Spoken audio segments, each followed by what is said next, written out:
Bueno, muchísimas gracias, Mauro, por la presentación y bueno, muchísimas gracias por la invitación a participar de este espacio a todos los colegas de ISOC. La verdad que es un gusto estar acá compartiendo algunas ideas y parte del trabajo de la CEPAL en estos temas. Yo tengo algunos slides, muy pocos, no quiero tampoco tomar mucho tiempo y bueno, son datos más que todo de contexto. Creo que un tema que es clave en esto es entender la dimensión de la cual estamos hablando.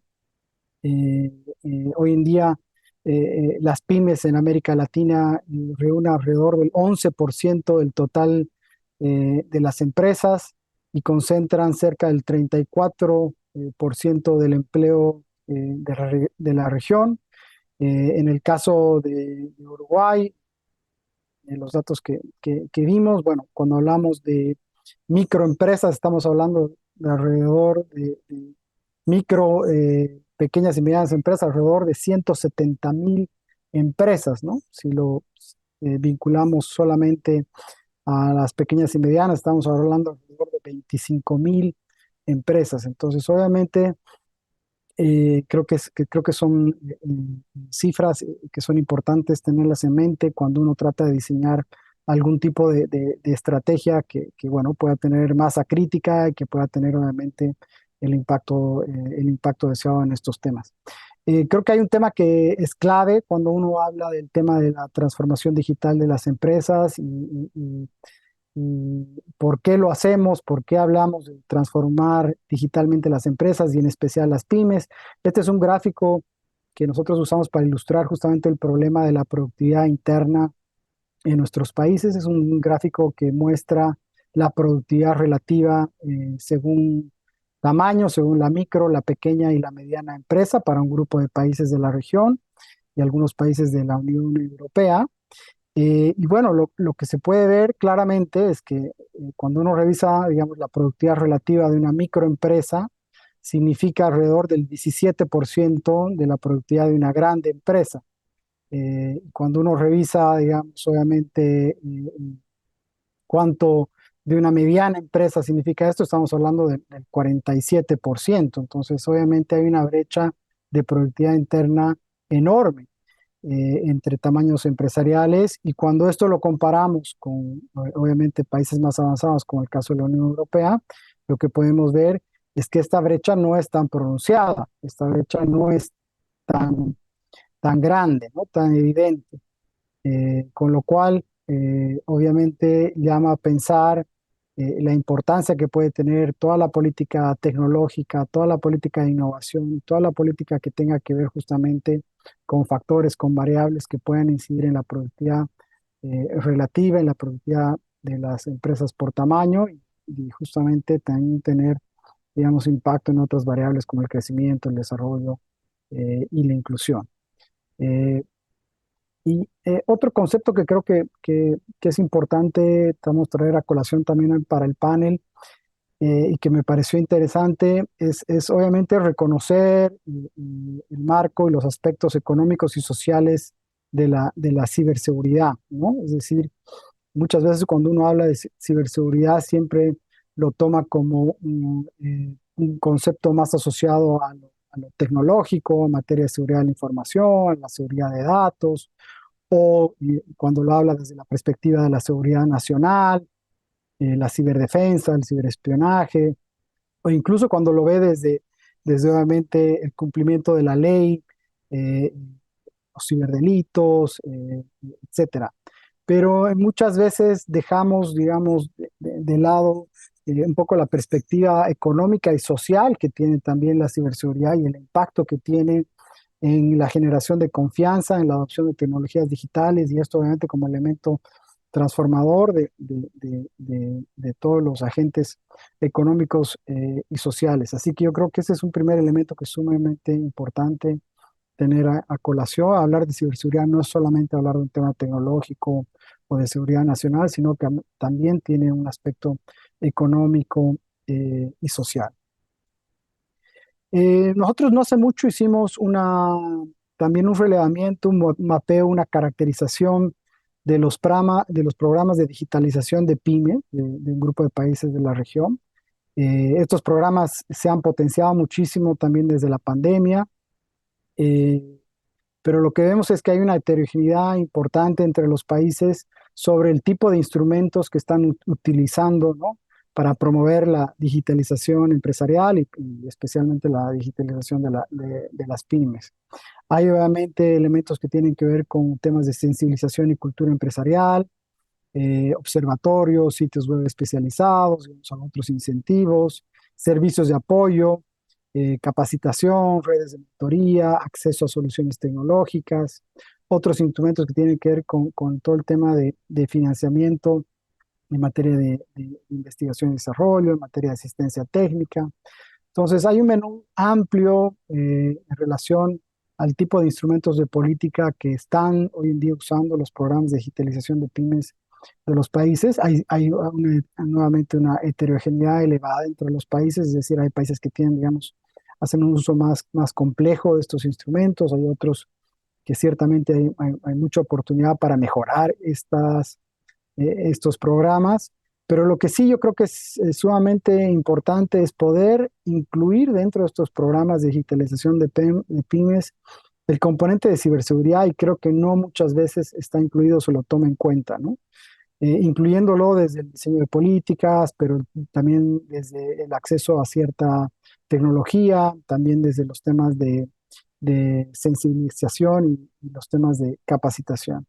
Creo que si hay un tema en el cual valdría la pena, digamos, hacer énfasis es cómo podemos ayudar a potenciar justamente estos programas, cómo estos programas también pueden hablar con los esfuerzos desde el sector privado en materia de ciberseguridad y pymes y sector productivo y potenciarse. Yo creo que nuevamente cuando hablamos de las dimensiones y la amplitud y del tamaño que implica alcanzar una masa crítica en materia de transformación digital y empresas, bueno, ahí tenemos que aunar la mayor cantidad de esfuerzos y reunir la mayor cantidad de esfuerzos para poder tener nuevamente el impacto deseado.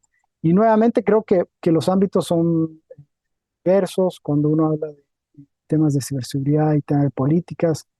Está todo aquello que tiene que ver con el tema de privacidad y los temas de protección de datos, cómo también podemos ayudar a las empresas a tener continuidad en sus negocios, a capacitarlos, a educarlos, a gestionar mejor los incidentes que puedan tener, a desarrollar y adquirir cierto software, digamos, con ciertas medidas que les ayuden a prevenir justamente esos riesgos en materia de ciberseguridad. Cómo podemos también nuevamente generar nuevos espacios de colaboración y cooperación entre el sector público y el sector privado y bueno, obviamente todo aquello que tenga que ver con la resiliencia y la recuperación. Entonces, creo que hay varios ámbitos de política en los cuales se puede hacer mucho, se puede trabajar muchísimo. Creo que iniciativas privadas como la que se va a lanzar, se va a presentar hoy en día son sumamente útiles y bueno, esperemos que también puedan tener algún vínculo, se puedan reforzar con lo que están haciendo los gobiernos de la región. Bueno, acá hay algunas publicaciones donde hay otra información relativa a la presentación, si quieren visitarlo. Así que bueno, yo lo dejo aquí y bueno, seguimos la conversación. Muchas gracias, Alejandro. Muy precisa la presentación, muy completa, a pesar de lo breve, muy buen material. Muy bien, pasamos, luego tendremos preguntas en su momento. Vamos a pasar rápidamente a Karina, que si mal no tenemos noticias, está por abordar un vuelo, así que rápidamente nos vamos con ella. Karina, el escenario es tuyo, cuando tú quieras, adelante. Hola Mauro, ¿cómo están? Hola a todos. Esperen que se encienda la cámara. Mientras tú enciendes, te voy presentando. Karina Miranda Bueno, es consultora e investigadora de ciberseguridad y continuidad de negocios. Ha trabajado en las áreas de tecnología de la información, telecomunicaciones y ciberseguridad durante más de 20 años en organizaciones privadas y públicas. Posee numerosas certificaciones internacionales. Actualmente es miembro del grupo asesor multisectorial del Foro de Gobernanza de Internet de las Naciones Unidas y cofacilitadora del grupo de buenas prácticas de ciberseguridad del IGF. Ha sido miembro de numerosos comités directivos internacionales en INSA, ISOC, Cloud Alliance, entre otros. Ha recibido varios premios y honores por su labor en distintas organizaciones. Adelante, Karina, todo tuyo. Bueno, gracias Mauro, gracias al capítulo de ASOL por haberme invitado, gracias Nico, Raúl, Laura. En Argentina también es feriado, así que gracias por estar online acompañándonos. Espero se escuche bien, me avisan cualquier cosa, ¿sí? Bueno, vamos a comenzar. Yo estuve haciendo un análisis y pude identificar que hay como 8 puntos principales, haciendo una relación también de lo que decía Alejandro antes, que hay que tener en cuenta también la implementación de la ciberseguridad para las pymes, como desde la visión desde una estrategia, como por ejemplo puede ser la protección de la empresa, los clientes y los datos. Las pymes son responsables de proteger su propio negocio, los clientes y sus datos, las crecientes amenazas de ciberseguridad. El robo de información digital, lamentablemente, pero se veía venir, se ha convertido en el fraude más común, superando al robo físico. Cada empresa que utiliza Internet debe crear una cultura de ciberseguridad que aumente la confianza de los clientes y los consumidores. Otro de los puntos que también puede ver es el aumento de la productividad y la eficiencia.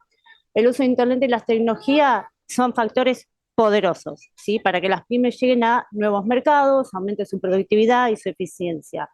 Pero para aprovechar este poder es necesario que implementen una estrategia de ciberseguridad adecuada y minimizar las brechas de seguridad a las cuales pueden llegar a estar expuestos.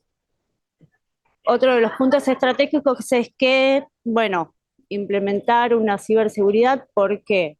Porque son un objetivo atractivo para los cibercriminales.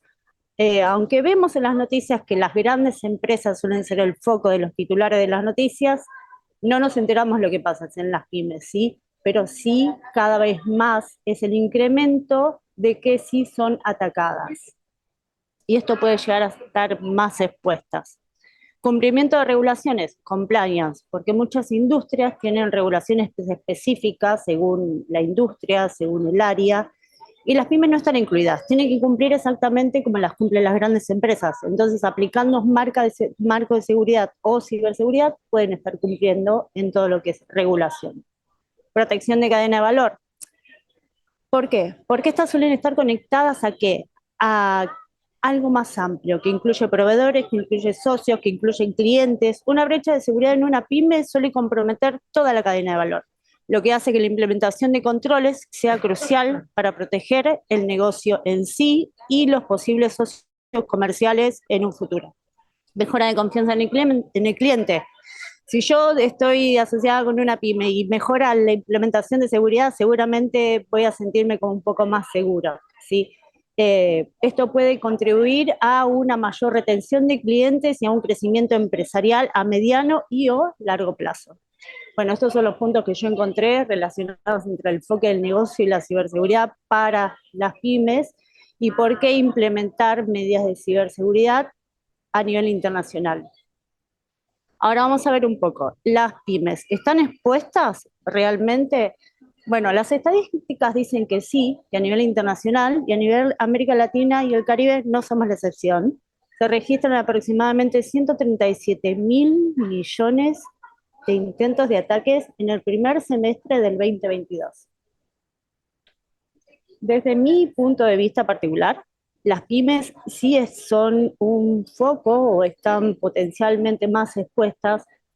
¿Por qué? Porque quizás tienen menos recursos para implementar ciberseguridad o porque tienen menos conocimientos, ¿sí? Para abordar estas amenazas es necesario aplicar buenas prácticas conocidas internacionalmente, fomentar colaboración y cooperación internacional, que sería otro desafío más para las pymes. Ahora veamos, ¿cuáles son las industrias o organizaciones más afectadas por los ciberataques en Latinoamérica? Yo puse un top 4. La primera es el gobierno, la segunda es el retail, las terceras son las finanzas y la cuarta es la salud. Los informes indican que las pymes en Latinoamérica está aumentando principalmente en los bancos, que tienen un 52%. Y las otras que han sido promedio atacadas, perdón que hay un poco de ruido, dígame si se escucha bien, Se escucha perfecto. Ok, perfecto. Han sido atacadas unas 1.586 veces por semana. Esto es un número enorme, que esto nos da unas 226 por día, ¿sí? O sea que ese parche que no aplicaste, si le dan 226 veces en el día, en algún momento quizás se pueda explotar una vulnerabilidad. Pero bueno, vamos a desglosar un poco más. De las industrias mencionadas anteriormente, el rey número uno de los ciberataques es el ransomware, ¿sí? Es el principal tipo de ciberataque en América Latina, con Brasil teniendo el 66% de los casos en la región. El número dos es el phishing, que es la mayor amenaza para los pymes. Quizás se podría llegar a hacer un análisis y puedo decir que quizás el awareness o la concientización es un punto flaco, por eso es el phishing, es el que mayor puede llegar, o el que ellos tienen esa percepción. Después es la suplantación de identidad y el acceso indebido. A ver el tiempo que voy. Vamos bien. ¿Qué podemos hacer si con la premisa de que todos que estamos expuestos a Internet podemos ser atacados? Bueno, implementar marcos y normas de ciberseguridad. ¿Cuáles podemos hacer? Primero es, ¿por qué implementar un marco de ciberseguridad? Porque nos da controles, porque nos va a decir, bueno, cuáles son los equipos que tenés, hacer un inventario y demás. ¿Por qué? Porque no puedo proteger algo que yo desconozco, ¿sí? Entonces, ¿cuáles son los frameworks que yo puedo implementar? Bueno, hay distintos tipos de frameworks. No quiero ahondar en los distintos controles ni los distintos frameworks, pero qué sé yo, por nombrar algunos, los controles SIS se podría decir que es como una base de protección en infraestructura. Hay distintos tipos de controles, distintos tipos de mapeo. A mí me encantan esos mapeos. Después están las normas ISO 27000, los controles NIST. ¿Cuál puede ser alguno de los beneficios para mí que nos brinde implementar un marco de ciberseguridad? Reducción de riesgo, cumplimiento normativo, mejora de eficiencia, alineación de los objetivos de negocio, esto como estaba diciendo Alejandro. En caso de que nosotros podamos alinear los objetivos de negocio, también puede mejorar la resiliencia de la organización ante las amenazas cibernéticas. ¿Cómo podemos aplicar los controles? Bueno, aplicando los frameworks que decía antes, cuáles serían los pasos para implementar un framework de ciberseguridad. Incluye varias etapas que puede ser planificación, implementación, evaluación y mejora continua. Estos que acabo de decir son de la ISO 27001, que son del plan Do Check Act, que estaba antes, ahora tiene un nuevo enfoque, pero la verdad como metodología sirve un montón. Y bueno, como para culminar, para mí la ciberseguridad es un tema crítico en América Latina y Caribe. Su importancia se ha visto cada vez más en creciente, y una parte importante es seguir implementando políticas y prácticas de protección de información, y otra más es la colaboración y la cooperación internacional, es fundamental para la constante evolución. Así que gracias por la oportunidad. Este ha sido mi aporte. Muchas gracias, Karina. Muy interesante todos los datos y muy bueno el análisis. Luego al final haré un pequeño resumen de Keynote y pasamos entonces ahora a Guillermo, que está por ahí, Guillermo Pereira. Hola, hola, Mauro.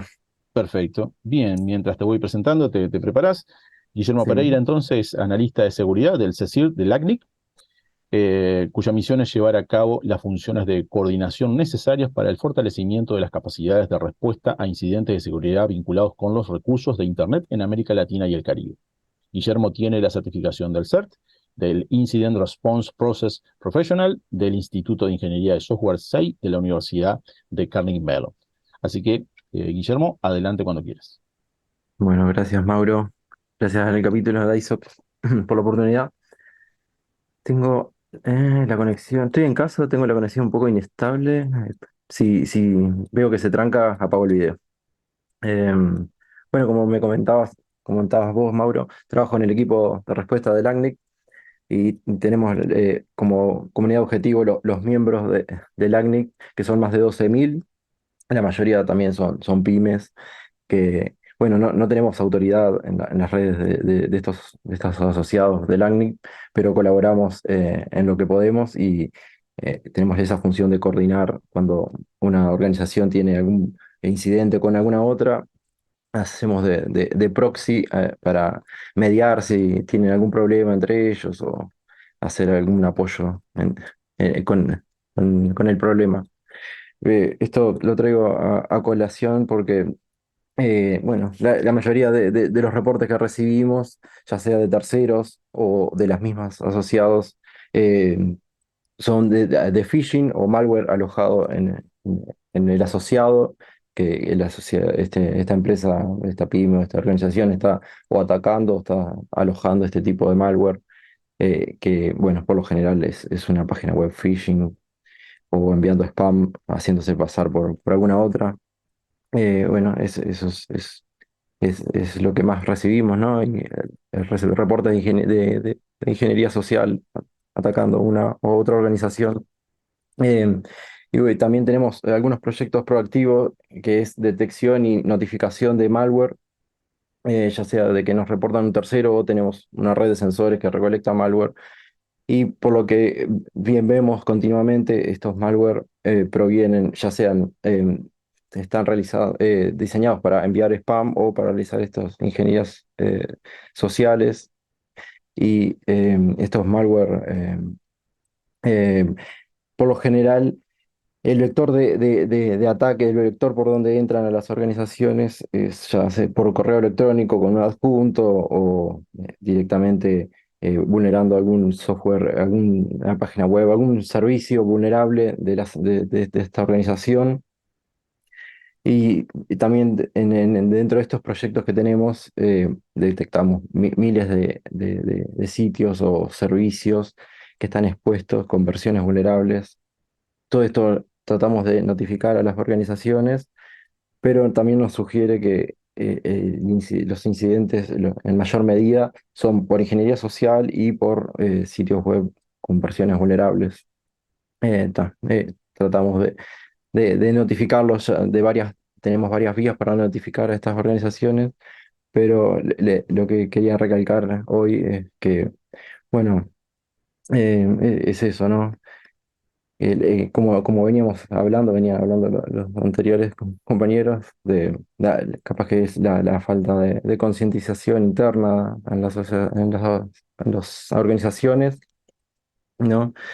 Y bueno, pensando que también un poco desde nuestro lado, lo que hacemos en el CECIR, tenemos la pata externa para los asociados, pero también colaboramos en la seguridad interna del ACNIC. Y podemos pensar que también el ACNIC es tipo una pyme por la cantidad de empleados que tenemos.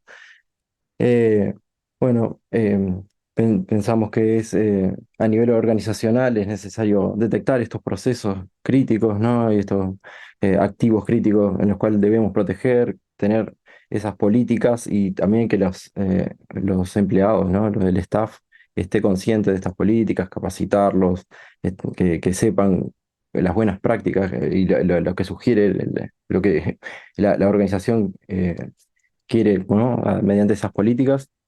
Y bueno, algunas recomendaciones que sí solemos hacer es que con la cantidad de sitios que tenemos ahora, que hay miles de contraseñas para ingresar a VPNs, a sitio web, lo que sea, una de las recomendaciones que hacemos es, bueno, instalar, proporcionar al staff de un gestor de contraseñas. Eso creo que es re importante que el staff esté concientizado, porque le decimos siempre no utilizar la misma contraseña para todos los sitios, no repitan, bueno, pero tenemos que aportarles a nuestras organizaciones este tipo de herramientas. Y bueno, una de las cosas que vemos, ya que habló Karina, de que uno de los puntos de los incidentes más grandes que hay en estos momentos es el tema de ransomware. Recomendamos y deberíamos contar con procedimientos de avisar, ¿no? De alguna manera cuando nos pasa estos incidentes, que nuestros clientes o eh, las organizaciones con las que compartimos datos estén al tanto de estos problemas de seguridad, tener un procedimiento de comunicación pública, ¿no? Que no nos enteremos por terceros o por la prensa de que mi organización con la que comparto datos fue víctima de un ransomware. Y bueno, es lo que venimos hablando, ¿no? De concientizar al personal, hacer charlas periódicas. Algo que nos pasa muy seguido a nosotros es el tema de que nos tratan de vulnerar por la cadena de suministro. No nos vulneran primero, no nos intentan hacer un phishing directo a nosotros, sino que vulneran primero a un asociado o un proveedor y mediante ese asociado o proveedor reenvían un correo y intentan ingresarnos a nosotros, ¿no? Tratando de hacer más avanzado la ingeniería social. Creemos que es importante que el staff esté preparado también para ese tipo de ataques un poquito más avanzados, pero también en los comunes hay que enseñarles a, a- a usar el Internet, a usar las herramientas, a usar el correo electrónico, a navegar por Internet. Bueno, concientizar en el uso de las herramientas que les proveemos, o sea, VPN o este gestor de contraseñas, como les decíamos. Algo que creemos que es importante es hacer sentir al staff, a nuestros colaboradores, que se sientan seguros de reportar un incidente y que no sea como una cacería de brujas.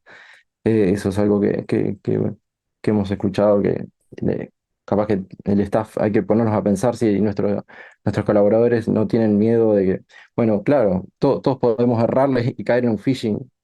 Yo he estado, varios de nosotros podemos haber estado en la situación de "Ay, casi caigo en un phishing". Bueno, el staff tiene que sentirse seguro y saber dónde reportar y no decir, bueno, me metí mal la contraseña, ¿no? Y tener miedo de no reportarlo esto, ¿no?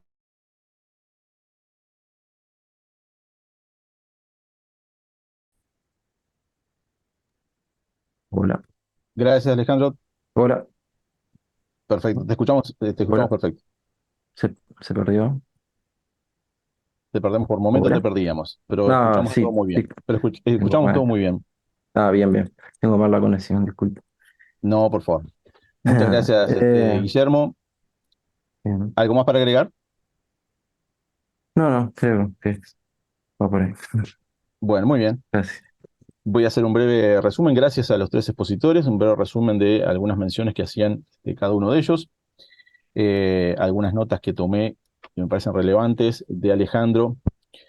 Algo importante es el tema de productividad. Sin duda que el número de pymes que hay en Latinoamérica respecto en cada uno de nuestros países es significante. Eso va desde, según la cifra, de un 66 a un 90 y pico por ciento de las empresas en cada país, por lo cual lo que mencionaba Alejandro muy acertadamente respecto a la productividad es más que significante, ¿no? Decíamos que en la microempresa, Alejandro mencionaba un 17% de productividad respecto a las grandes, en la mediana es un 45%. Hacía hincapié en la ciberseguridad, pero es muy interesante lo que Alejandro hacía, que es no solamente en lo tecnológico es el aspecto de ciberseguridad, sino que las pymes deben también pensar que los aspectos de seguridad y los incidentes de ciberseguridad también impactan en lo que es lo económico y también impactan en lo que es lo social, por lo cual la preocupación es mucho más amplia de lo que a veces solemos considerar. Sin duda que los programas de apoyo a la digitalización son fundamentales desde los ámbitos de las instituciones, obviamente, en la que Alejandro brinda esos apoyos. Mencionaba una muy grande heterogeneidad, eso es verdad. Cuando hablamos de pyme, depende en qué país es la clasificación que se le da, por lo cual hablar de pyme es un universo muy vasto y muy diverso, dependiendo del país, porque dependiendo del país se toma determinadas dimensiones, se toman en algunos países el carácter económico de facturación, en otros la cantidad de personal que tiene a cargo, en fin. Eso quiere decir que cuando hablamos de pyme no es algo tan fácil de embolsar en una generalidad. Alejandro terminaba también haciendo hincapié en fortalecer las políticas de ciberseguridad para las pymes y ese vínculo de lo público con lo privado, en donde las pymes también tienen que jugar un papel importante, porque a veces, por ejemplo, desde el punto de vista de los gobiernos, se piensa mucho en las grandes empresas como grandes socios para hacer obras, lo que ahora se ha puesto casi de moda, las famosas PPP. También las pymes son partícipes de eso y obviamente en el carácter de ser movilizadores de la economía de un país y obviamente un alto porcentaje del PBI de cada país, deberían ser mucho más atendibles en ese aspecto. Paso a lo que Karina nos comentaba, que hizo un análisis muy interesante y nos propone un montón de datos muy interesantes en cuanto a los riesgos que la pyme está que cada día expuesta. Sin duda que la suplantación de identidad es lo que más genera preocupación en las pymes. Algo muy interesante que decía Karina, me pareció muy acertado, es que las pymes necesitan incorporar políticas de ciberseguridad para transmitir confianza a los clientes y a los consumidores. Eso obviamente también les da fortaleza en el sentido que son pequeñas empresas, pero son empresas seguras desde el punto de vista informático, y eso sin duda que va a abrirle puertas a mercados, a conquistar nuevos clientes y a transmitirle tranquilidad a esos clientes, porque las cifras que Karina manejaba eran realmente muy preocupantes, pero es muy interesante esto que las grandes empresas que tienen como clientes o como tercerizaciones a pequeñas empresas necesitan tener la tranquilidad de decir, bueno, yo soy una gran empresa, tengo un aspecto de ciberseguridad importante, estoy tranquilo, pero mi asociado o ese servicio que tercerizo en una pyme, la pyme debería transmitir esa tranquilidad a estas grandes empresas. Karina también hacía hincapié en el tema de tratar de trasladar a la pyme la concientización de llevar adelante o implementar framework, de ciberseguridad basados en la norma 27001 o algunas otras que todos conocemos, lo cual evidentemente siempre ha sido un obstáculo en tanto que las certificaciones de ISO son complejas para una pequeña o mediana empresa, pero sin duda que se pueden extraer de ahí buenas prácticas y buenos procesos y procedimientos para ese framework y esos modelos de ciberseguridad para una pyme. Y Guillermo nos hacía una muy buena ilustración de cómo funciona el CECIRT en Lightning y en general la red de CERT y de CECIRT en la región. Es algo muy interesante de rescatar el aspecto colaborativo, es decir, son muchos ojos, oídos y manos que están atentos y todos colaboran. Es una suerte de cooperativa en materia de ciberseguridad. Automáticamente se transmiten esas alertas de uno a otro, de un país a otro y de un CERT o un CECIRT a otro, y eso genera una gran red de colaboración muy interesante. Por supuesto, las cifras no diferían de otros o los rankings de ataques no diferían de lo que decía Alejandro o lo que decía Karina respecto a que obviamente la suplantación de identidad, el trabajo de ingeniería social, y aquí rescato porque Guillermo lo hizo mucho hincapié, lo reiteró muchas veces, el tema de ingeniería social es importante porque detrás de la ingeniería social y sobre todo detrás de un phishing no hay un hackeo, es decir, es un trabajo psicológico de ingeniería social donde se vulnera la confiabilidad de personas o funcionarios o empleados de una empresa para acceder a información reservada o confidencial o hacernos en este caso los estafadores o los perpetradores de un ataque, hacerse de contraseñas, claves y demás. Eso quiere decir que desde el punto de vista técnico muchas veces no hay mucho para hacer, porque en realidad lo que sucedió es que alguien en este trabajo que Guillermo lo mencionaba muy bien de ingeniería social, logró hacerse de claves o credenciales auténticas. Eso quiere decir que no hay un hackeo propiamente dicho en el sistema informático, sino que se accedió con contraseñas y con usuarios totalmente válidos y legales. Y ahí dificulta mucho el aspecto técnico porque no hay un sistema de alerta técnico que detecte un intento de intrusión. ¿Por qué? Y porque el acceso se dio con credenciales correctas. Entonces, es importante transmitirle a las pymes este aspecto que Guillermo recalcaba muy bien de la ingeniería social, el juego psicológico que se hacen los perpetradores, los estafadores y demás. Y por supuesto todos mencionaban el tema de que las pymes deberían tomar más conciencia en los aspectos de ciberseguridad, deberían tener más conciencia de implementar medidas o políticas de ciberseguridad, y eso todos lo sabemos, cuesta mucho y ha costado mucho eternamente. Muy bien, por aquí mi resumen como keynote de estas exposiciones. Le paso la palabra a Laura, que por ahí tiene la mano levantada. Adelante, Laura.